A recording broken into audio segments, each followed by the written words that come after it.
good evening mga kapatid. Welcome po ulit sa ating daily live streaming dito po sa Kaabag sa Simbahan. And again, ito po ang inyong abang lingkod, si Brother John Ray, isa pong kasapi ng Punto por Punto team, no?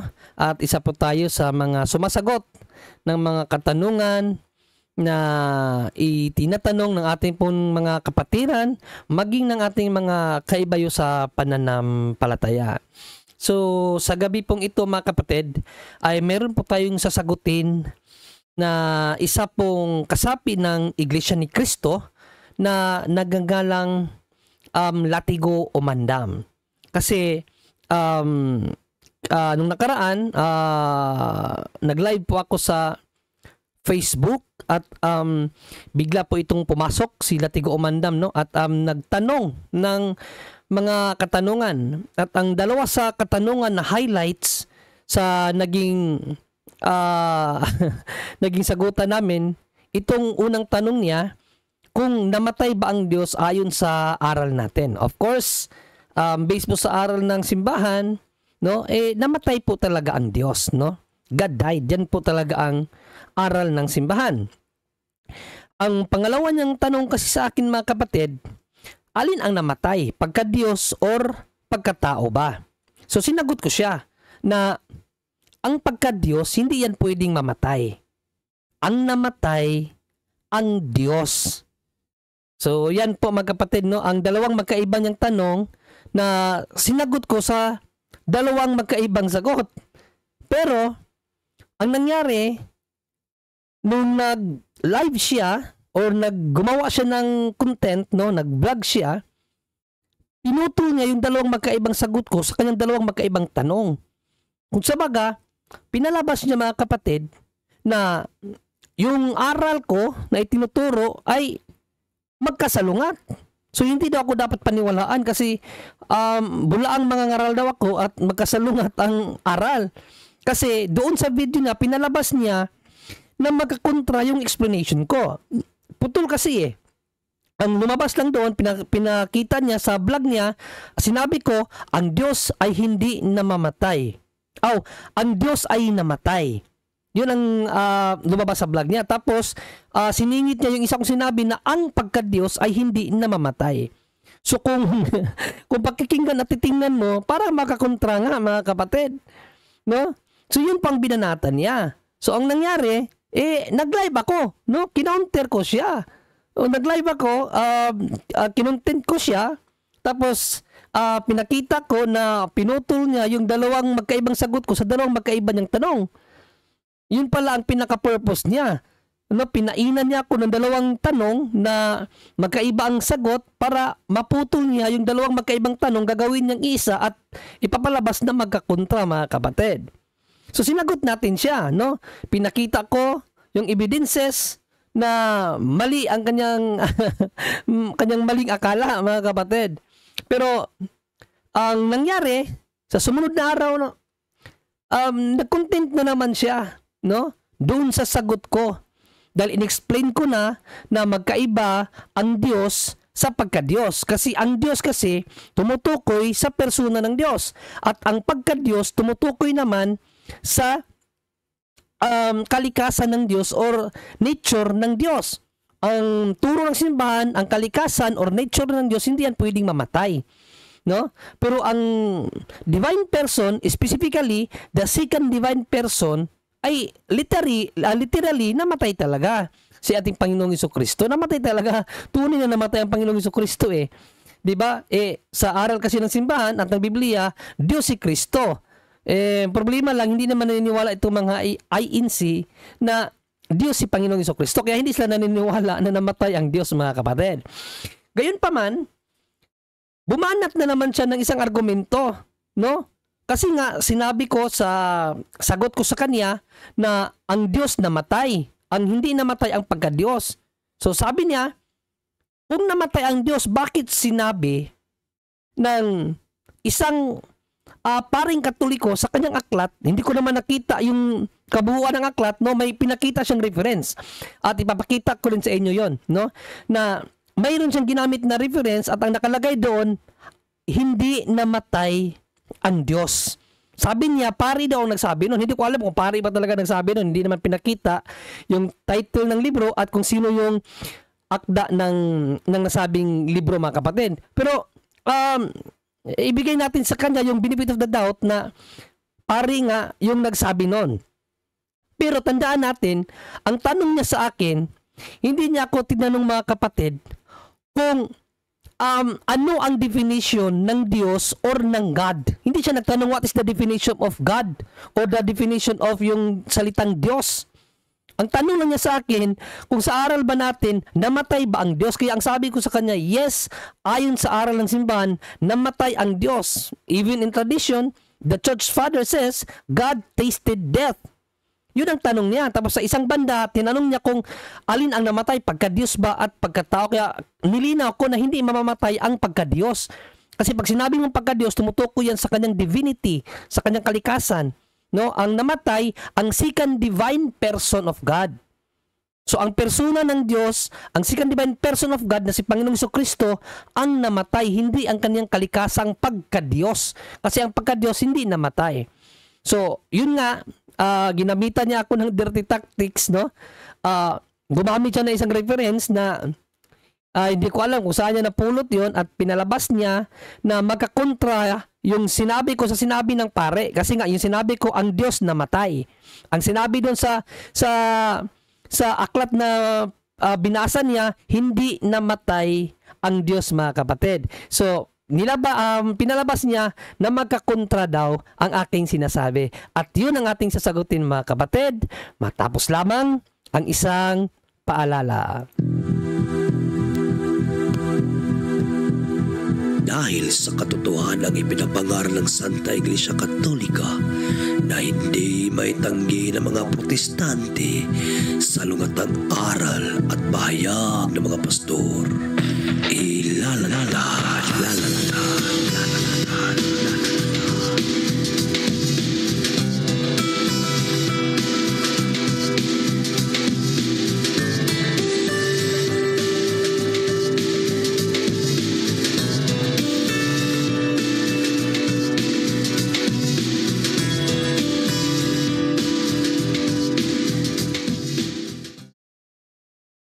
bag sauce simbahan.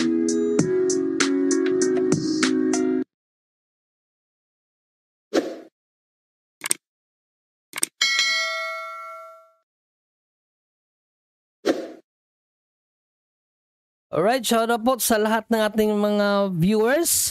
Isang pinagpalang gabi po sa ating lahat at welcome po dito sa Kaabag sa Simbahan. Lalong-lalo na sa mga bagong pasok pa lamang po sa ating programa. Again, ito po ang inyong abang lingkod, si Brother John Ray. At kung nagustuhan nyo po, mga kapatid, ang atin pong ginagawang content, you may like and share this kind of video at yung iba ko pong mga content video, mga kapatid, at kung maaari, no, paki-subscribe na rin para mas marami pang makakita sa ating mga ginagawa, mga kapatid, at makapag-share po tayo ng tunay na kaalaman patungkol po sa tunay na katuruan ng banal na Biblia at ng simbahan, mga kapatid. Maraming salamat po. Now, ipagpatuloy po natin, mga kapatid, ang atin pong tatalakayin, ano. Sinabi ko na nga na mayroong ginamit na isang libro itong si Latigo o Mandam, no, na pinagkontra niya sa sinabi ko. Kasi yun na nga ang tinanong niya sa akin, namatay ba ang Diyos ayon sa aral Katoliko? Sabi ko, yes, namatay ang Diyos, pero ang ikalawa niyang tanong, alin ang namatay, pagka-Diyos ba or pagkatao? So sinagot ko uli na ang pagka-Diyos hindi pwedeng mamatay kasi pag sinabi mo pagka-Diyos, tumutukoy yan sa kanyang nature, tumutukoy sa kanyang divinity. Ang namatay, ang humanity ng ating Panginoong Jesucristo.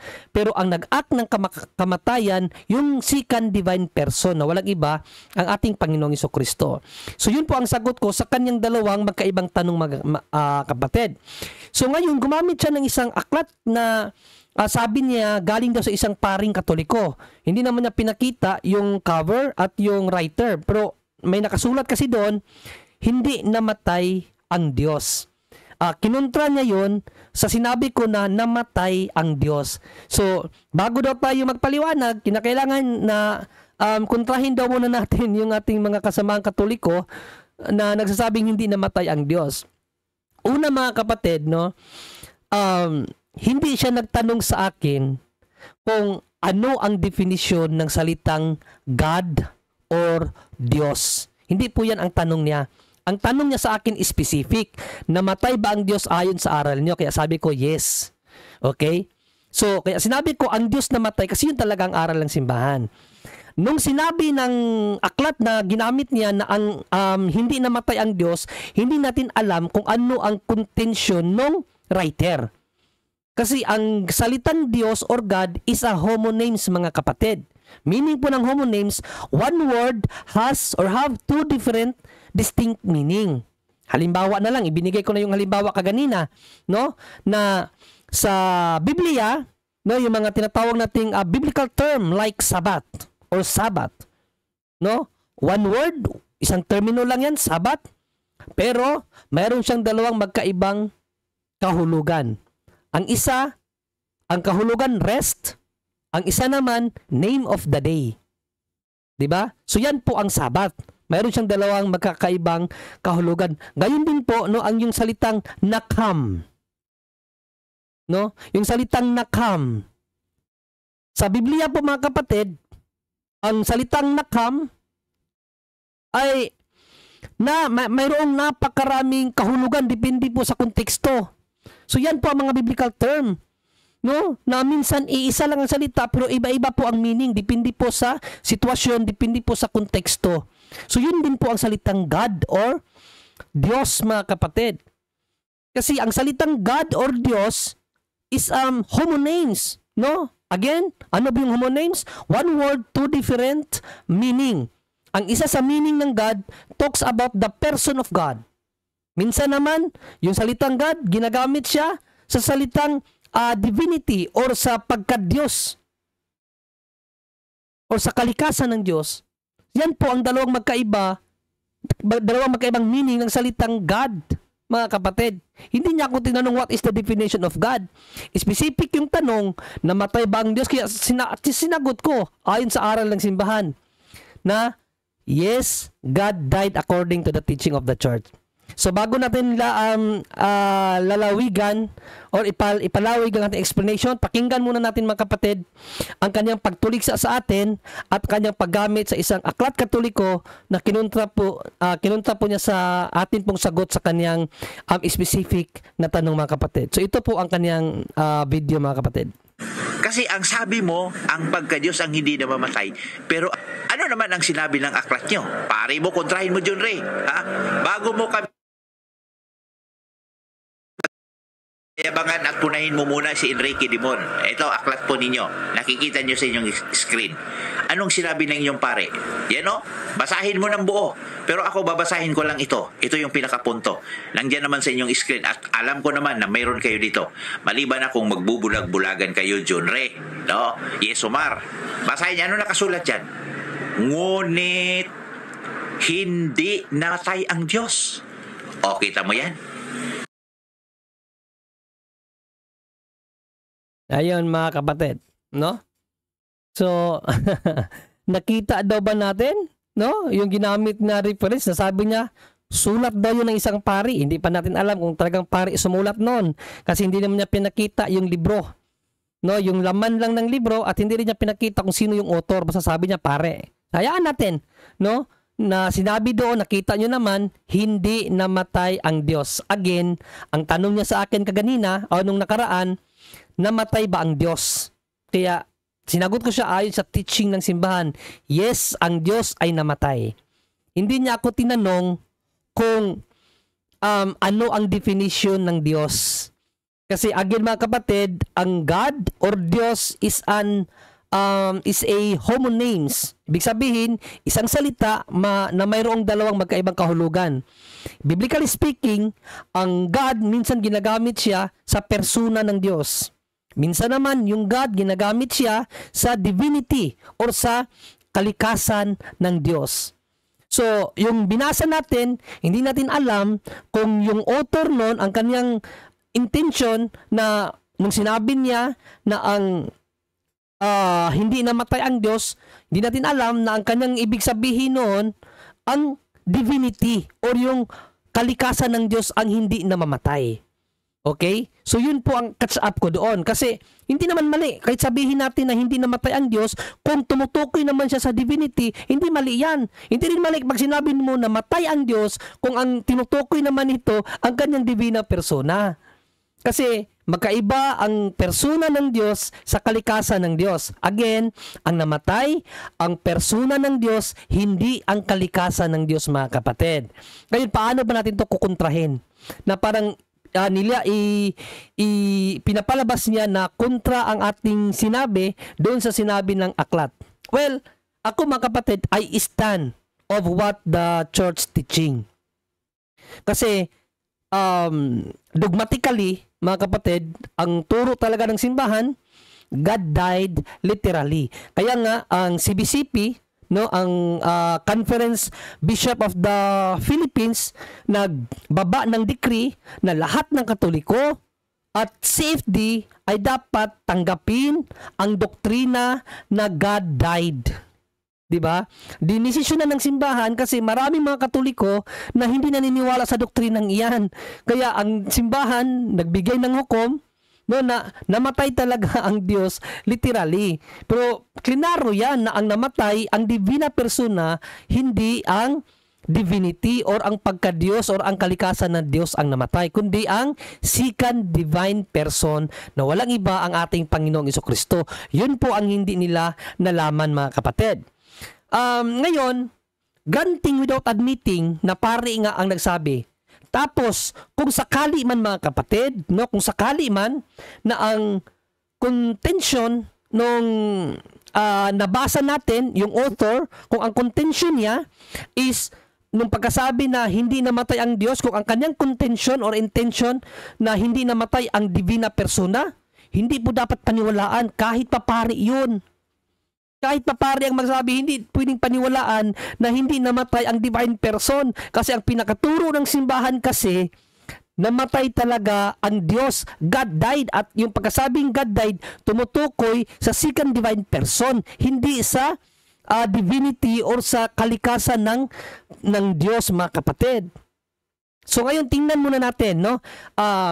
Aling aklat ba ang pinakadapat nating tanggapin, no, or paniwalaan, no? Kasi minsan may mga aklat kasi na magkakontra, no? May mga isang aklat na sulat galing sa obispo, katekismo ng obispo, tapos may isa naman galing sa isang pari na salungat doon sa sinabi ng obispo. So alin sa dalawa ang dapat nating tanggapin? So tingnan natin kung ano ang ibinigay na turo ng simbahan, kung anong aklat ang dapat nating tanggapin at paniwalaan para hindi tayo maligaw. Okay, so tingnan muna natin ang pinakaaral natin, mga kapatid, at hindi sa kung ano lang yung mga ningangawa ng mga kapatiran nating protestante na wala namang alam patungkol sa aral natin, di ba?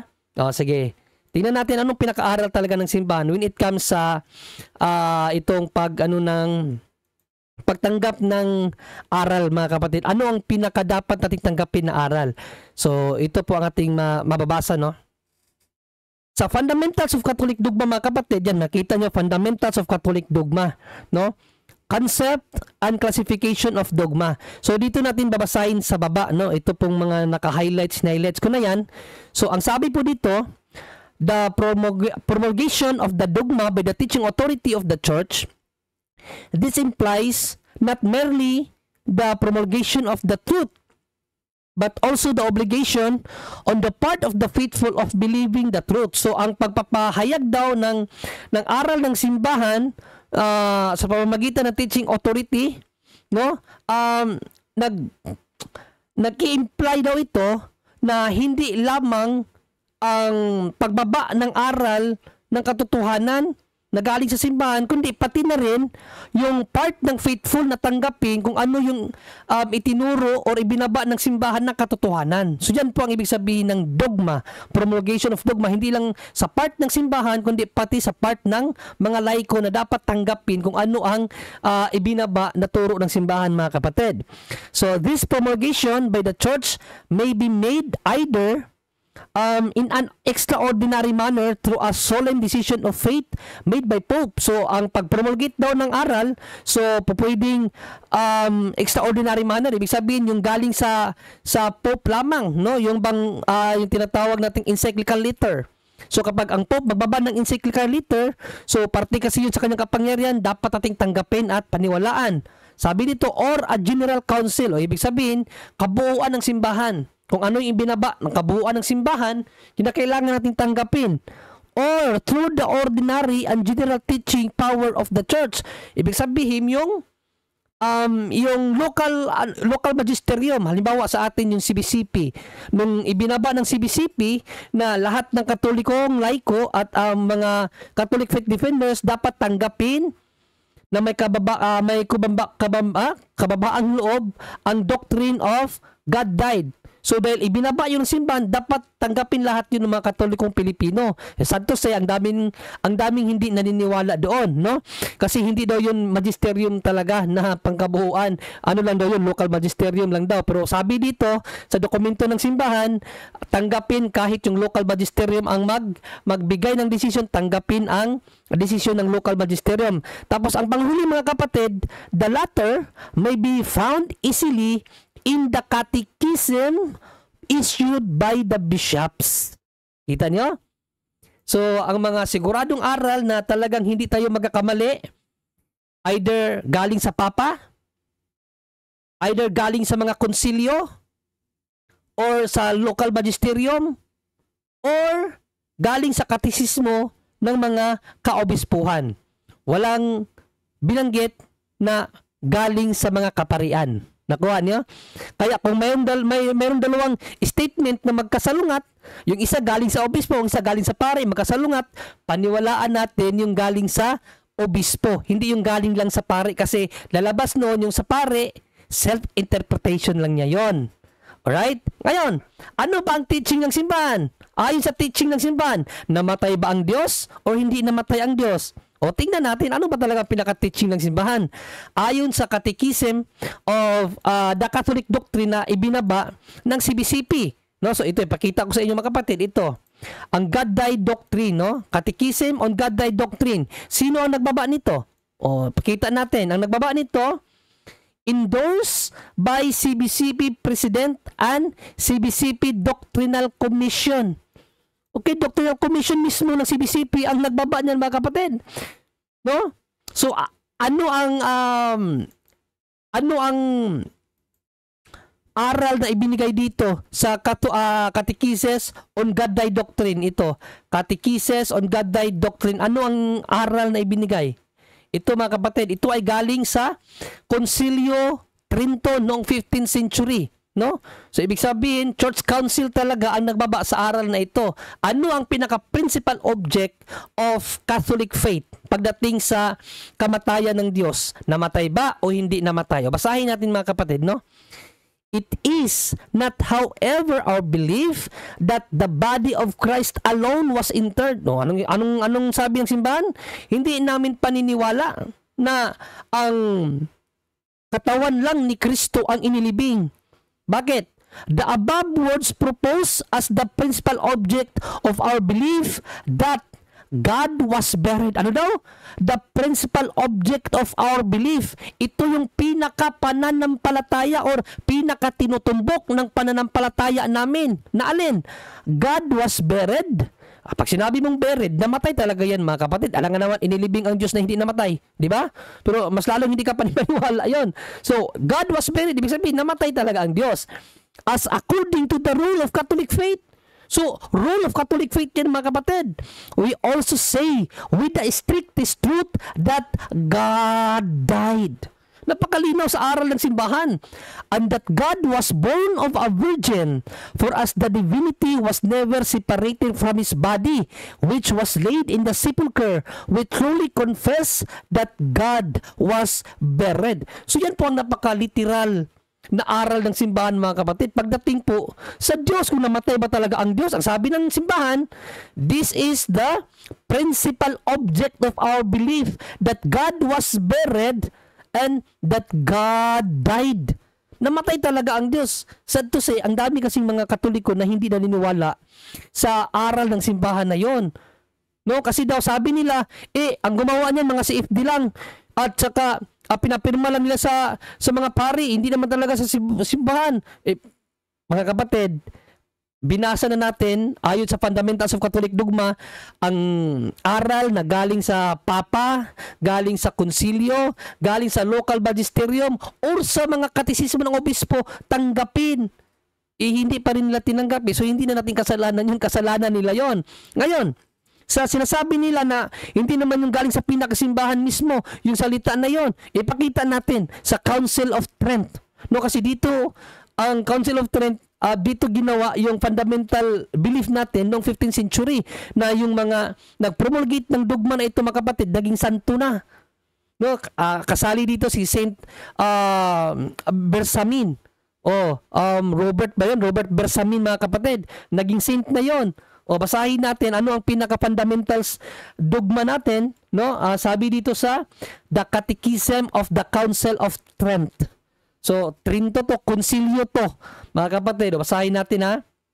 Sabi dito, as the principal object of our belief. So, ito yung kinote ng CBCP natin na pahayag ng simbahan. So dito kinuha yon, hindi yung gawa-gawa lang ng kung sinong obispo o ng sinong CFD. Kasi ang sabi kasi ng ilan ng mga Katoliko din, gawa-gawa lang ng mga ano yon, ng mga mga Catholic faith defenders. Hindi po, galing po yun sa Konsilyo po yun galing, Council of Trent po yun, no? Sabi dito, as the principal object of our belief that God was buried, and according to the rule of Catholic faith, ano daw? Rule of Catholic faith, we also say with the strictest truth that God died, and that God was born of a virgin, for the divinity was never separated from his body, which was laid in the sepulchre. We truly confess that God was buried. So yun pong pinaka-aral ng simbahan, mga kapatid. Kaya nga nung tinanong niya ako, sa aral niyo ba namatay ang Diyos? Kaya sabi ko, yes, God died. Tapos nung tinanong naman niya ako ni Latigo Umandam, alin ba ang namatay? Pagka-Diyos o pagka-tao? Sabi ko, hindi pwedeng mamatay ang pagka-Diyos. Ang namatay, ang second divine person. Pero yun nga, may nakita kasi siyang isang libro, sabi niya, galing daw yun sa pare, no, na sabi daw ng pare, hindi namatay ang pagka-Diyos. Pero pinaliwanag ko na sa inyo kaganina, mga kapatid, na yung salitang God or Diyos is a homonyms po yun. No? God is a homonyms. Ibig po sabihin, isang salita mayroong dalawang magkaibang kahulugan. Minsan, biblically, yung salitang God, ginagamit siya sa divine person of God. Sa kabilang banda naman, yung salitang God, ginagamit naman siya sa kalikasan ng Diyos or sa kanyang divinity.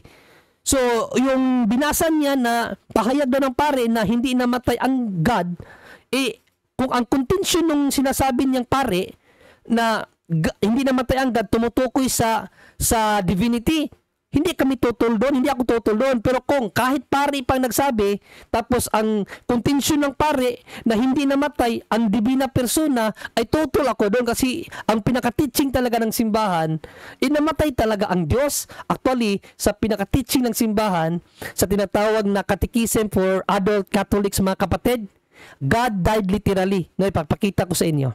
Ito. Yan, no? Because Jesus is one person who lives in two distinct natures, one can truthfully say of the Son of God, whatever is true of him is either of his natures, he suffered and died in his human nature, and he is God. And so we may say that God suffered and died. This is literally true. Kapatid, kaya nga ako, grabe talaga yung stand ko dyan pagdating sa God died literal. God died literal talaga ako kasi yan po ang sinabi ng ating simbahan.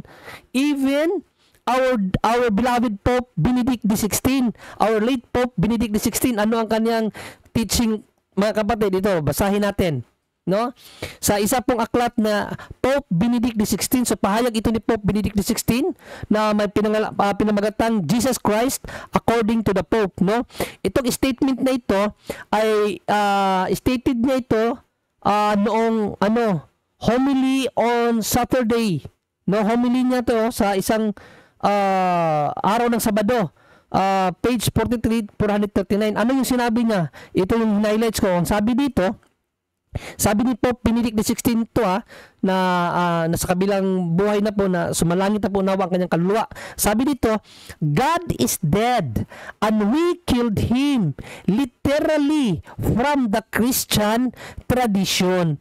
So yan po ang pinaka-core teaching of the Roman Catholic Church, mga kapatid, when it comes to the death of God. God is literally died, truly died. Yeah. Naway nalinawan kayo, mga kapatid, at nakita nyo ngayon, no, kung ano ang pamamaraan nitong mga kapatiran nating protestante, lalong-lalo na itong membro ng Iglesia ni Cristo ni Manalo na naging tuta ng The Revealers, no? Nagtanong, tapos pinagpuputol-putol ang ating mga tanong, ating mga sagot, tapos kinukontra yung ating sagot sa isang aklat daw na sabi niya sulat ng isang pare na hindi naman niya alam ano talaga ang pinaka mind nung nagsulat at ano ang pinaka core teaching ng simbahan. Dahil ang pagkakaalam na siguro kapag pare nagsalita, official teaching ngayon, hindi. Ang pinaka-official teaching natin, mga kapatid, galing sa Pope, galing sa magisterium, galing sa local magisterium at sa mga katisismo na nirelease ng ating mga kaobispuan, mga kapatid. So, yun lang. Maraming salamat at naway marami kayong natutunan sa gabing ito. God bless all.